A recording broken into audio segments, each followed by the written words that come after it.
harap bahwa saudara di rumah baik-baik saja dan tolong jaga kesehatan ya, jangan kecapean, tidur dengan cukup, sering cuci tangan pakai sabun dan kalau keluar pakai masker.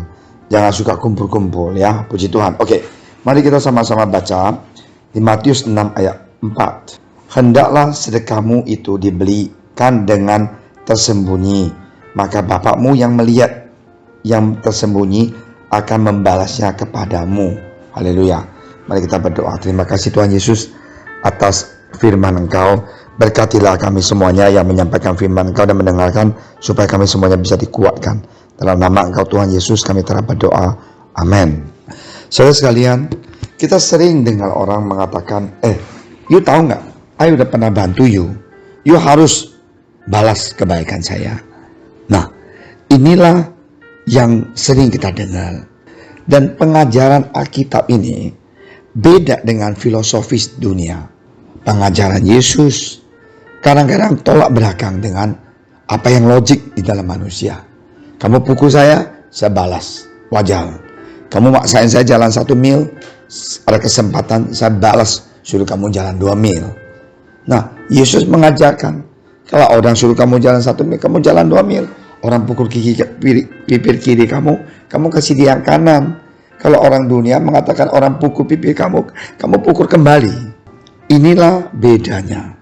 Nah, hari ini di Matius 6:4 mengatakan, hendaklah sedekahmu itu diberikan dengan tersembunyi. Dengan kata lain, jangan kita show off.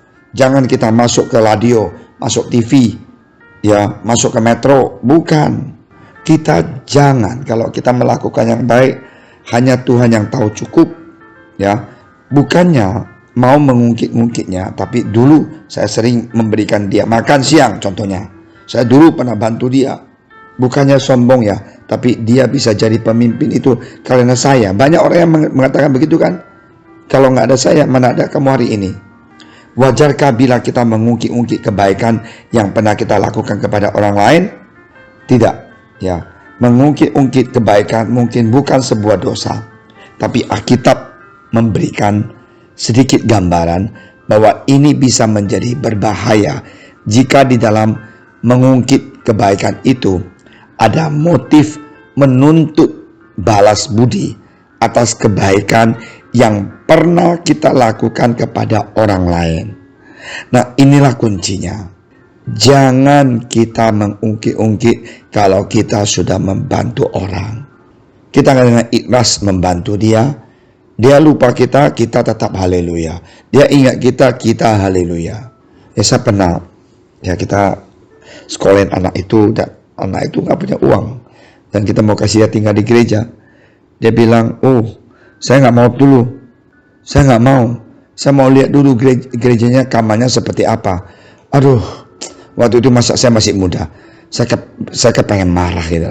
Udah dibantu, suruh kamu tinggal di gereja, masih mau lihat dulu gereja punya kamar seperti apa. Akhirnya saya pulang ke rumah.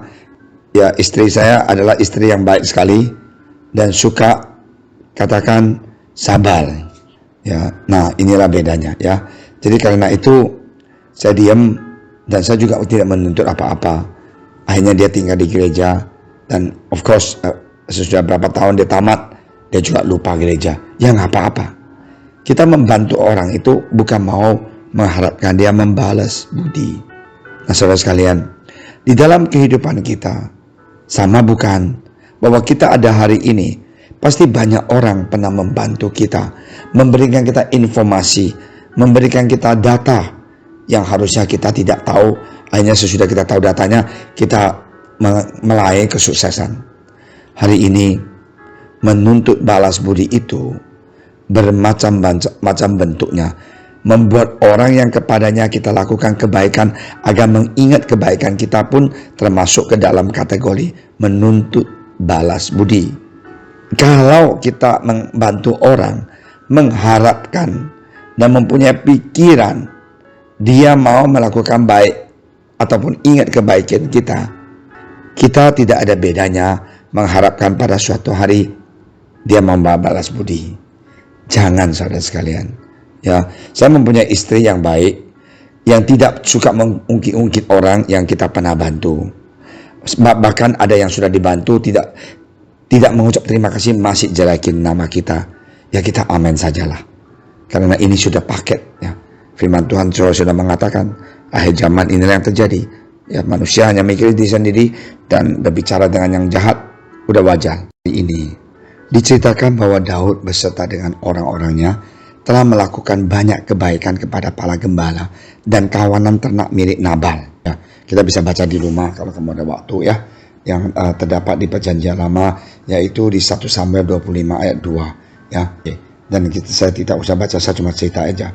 Jadi apa yang terjadi bahwa sesudah Daud dengan dia punya tentara melakukan banyak kebaikan kepada para gembala dan kawanan ternak milik Nabal, lalu maka pada musim panen Daud berpikir bahwa ia layak menerima balasan dari Nabal atas pengamanan yang telah diberikannya.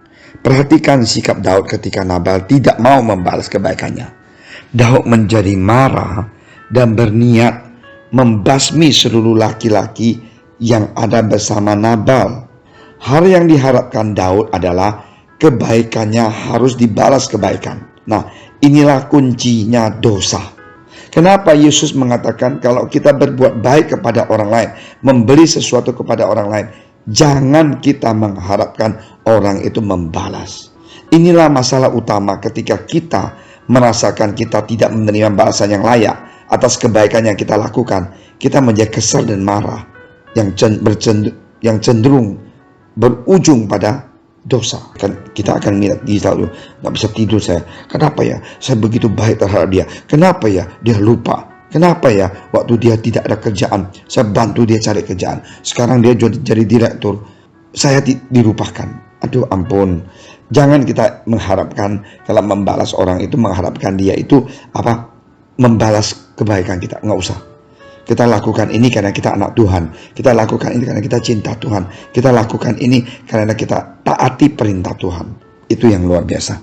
Ya, bukan kita harus mau mengharapkan dia ingat kebaikan kita. Nggak usah. Ya, jadi saudara sekalian, marilah kita ingat. Jangan kita menuntut ya orang itu balas kebaikan kita. Yesus telah memberikan kita kesempatan untuk membantu orang lain. Lakukan sajalah. Ya, kita punya upah itu Yesus yang kasih. Lagi pula kebaikan yang diungkit-ungkit bukanlah suatu kebaikan, bukan? Jika kita tidak siap melakukan kebaikan, lebih baik jangan melakukannya sama sekali daripada kebaikan itu berujung pada dosa. Yang mendingan Daud nggak usah bantu gembala itu di Nasa, daripada bantu dan mengharapkan dia balas, akhirnya nggak dibalas, mau bunuh dia. Ngapain? Mulai saat ini saudara sekalian, mari kita lakukan kebaikan sebanyak-banyak dan segala melupakannya. Nggak usah ingat haleluya. Udah haleluya, kita halelupa aja ya. Lupakan apa yang kita lakukan ya. Nah, marilah kita berdoa minta Tuhan tolong kita ya, biar kita menjadi seorang anak terang. Nggak usah kita ungkit-ungkit, saya udah bantu dia berapa duit, saya udah kasih dia gini-gini, nggak usah ya. Oke, kita sama-sama berdoa. Terima kasih Tuhan Yesus untuk hikmat hari ini. Tuhan, kami mau memperbaiki diri kami dan tidak akan lagi mengungkit-ungkit kebaikan kita yang pernah kita lakukan terhadap orang lain. Karena Engkau Tuhan justru juga telah melakukan luar biasa baik terhadap kita. Terima kasih Tuhan untuk kesempatan yang Tuhan berikan untuk kita dapat berbuat kebaikan kembali ke manusia. Terima kasih Tuhan. Dalam nama Engkau Tuhan Yesus kami telah berdoa. Dan sekali lagi kami berdoa untuk bangsa dan negara Indonesia. Tolonglah bangsa ini Tuhan supaya cepat-cepat melewati COVID-19 ini. Sempat membuatku terpesona, apa yang tak pernah ku